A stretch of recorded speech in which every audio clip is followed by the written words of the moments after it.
প্রিয় দর্শক, সাজ্জাদ কাদিরের প্রেতে নেন শুভেচ্ছা নিন।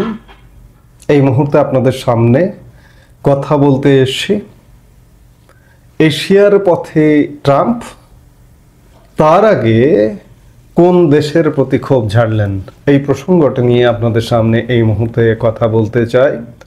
রোববার বাংলাদেশ সময় ভোরবেলা এয়ারফোর্স ওয়ানে চেপে মার্কিন প্রেসিডেন্ট ডোনাল্ড ট্রাম্প এশিয়ার পথে রওনা দিয়েছেন।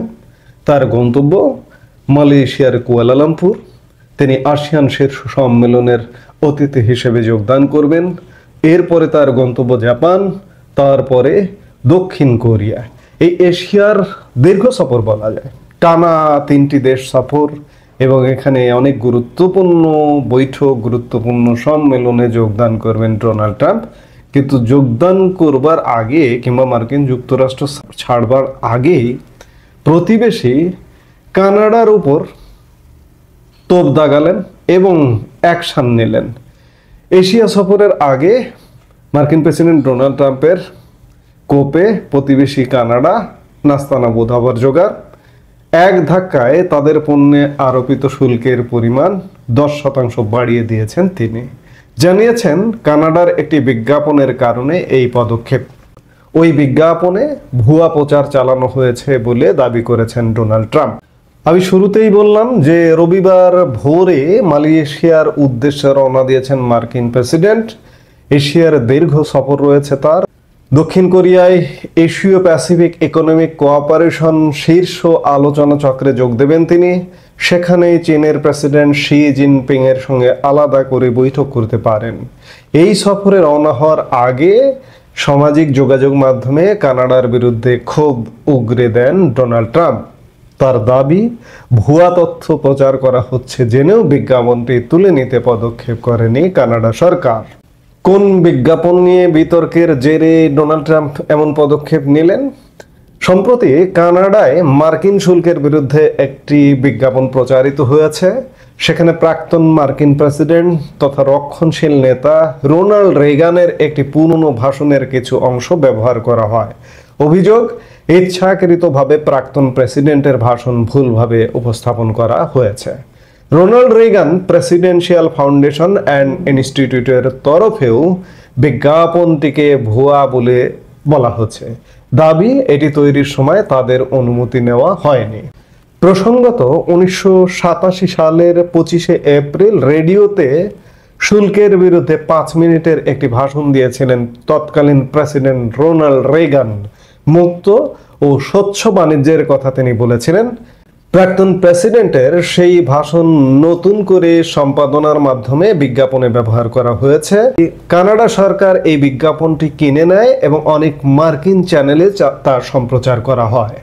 ট্রাম্প সামাজিক যোগাযোগ মাধ্যমে লিখেছেন, রোনাল্ড রেগানের শুল্ক সংক্রান্ত বক্তৃতা নিয়ে একটি ভুয়া বিজ্ঞাপন প্রচার করতে গিয়ে হাতে নাতে ধরা পড়েছে কানাডা। রেগান ফাউন্ডেশনও জানিয়েছে এই বিজ্ঞাপন প্রাক্তন প্রেসিডেন্টের বক্তব্যকে বিকৃত করেছে। ওই বক্তব্যে ব্যবহার করার জন্য বা এডিট করার জন্য সংগঠনের কাছ থেকে অনুমতিও নেওয়া হয়নি। কানাডা সরকারকে তুলোধনা করে ট্রাম্প আরও লেখেন, এই বিজ্ঞাপনের একটাই উদ্দেশ্য ছিল, কানাডার সরকার ভেবেছিল আমেরিকার সুপ্রিম কোর্ট ওদের বাঁচিয়ে দেবে, কিন্তু কানাডার উচ্চ শুল্কের মোকাবেলা এখন আমেরিকা করতে পারে। জাতীয় স্বার্থে শুল্ক রেগানও পছন্দ করতেন। উল্লেখ্য যে আমেরিকা এবং কানাডা উত্তর আমেরিকা বাণিজ্য চুক্তি ইউএসএমসি এর অধীনে রয়েছে। এই চুক্তির শর্ত অনুসারে 85% বাণিজ্যিক লেনদেন বিনা শুল্কে হয়ে থাকে। বাকি পণ্যের ক্ষেত্রে কানাডার বিরুদ্ধে গত অগাস্ট মাসেই 35% শুল্ক আরোপ করেছিলেন ট্রাম্প। ইস্পাত, অ্যালুমিনিয়ামের মতো পণ্যে আমেরিকার শুল্কের কারণে কানাডার অর্থনীতি ক্ষতিগ্রস্ত হচ্ছে। এর সাথে আরও 10% বৃদ্ধি পেয়ে এবার শুল্ক দাঁড়ালো 45%। আবার একটি পাগলামি করে একটা বিজ্ঞাপনকে কেন্দ্র করে চাপালেন 10%, বেড়ে দাঁড়ালো 45%। বিশ্বের শীর্ষ শুল্ক আরোপ করা দেশগুলোর কাতারে কানাডাকে ফেলে দিলেন। ডোনাল্ড ট্রাম্পের এইসব যে পাগলামি, যখন যাকে খুশি তাকে নিশানায় নেওয়া, মুখ দিয়ে বলে ফেলেন, নিশানায় নিয়ে নেন, ব্যবস্থা নেন। এর পরিণতি মার্কিন যুক্তরাষ্ট্রকেই যে ধীরে ধীরে একঘরে করে ছেড়ে দেবে তাতে কোনো সন্দেহ নেই। এভাবে যদি চলতে থাকে আরো 2-1 বছর, তাহলে মার্কিন যুক্তরাষ্ট্রের যে শীর্ষ অর্থনীতি আছে, 60 দশকের পরে অর্থনীতি আর কখনো নিচে নামেনি, সেকেন্ড হয়নি, মার্কিন যুক্তরাষ্ট্রের এই অবস্থা থাকবে না। কারণ মার্কিন যুক্তরাষ্ট্রের নানা খাত ইতিমধ্যে হুমকির সম্মুখীন হয়ে পড়েছে। বাইরে থেকে হয়তো বোঝাও যাচ্ছে না, কিন্তু সত্যিকার অর্থে মার্কিন অর্থনীতি মুখ থুবড়ে পড়তে বাধ্য। আমরা সেই সময়টি নিশ্চয়ই দেখতে পারবো যদি পৃথিবীতে আমরা থাকি। এই মুহূর্তে এ পর্যন্তই।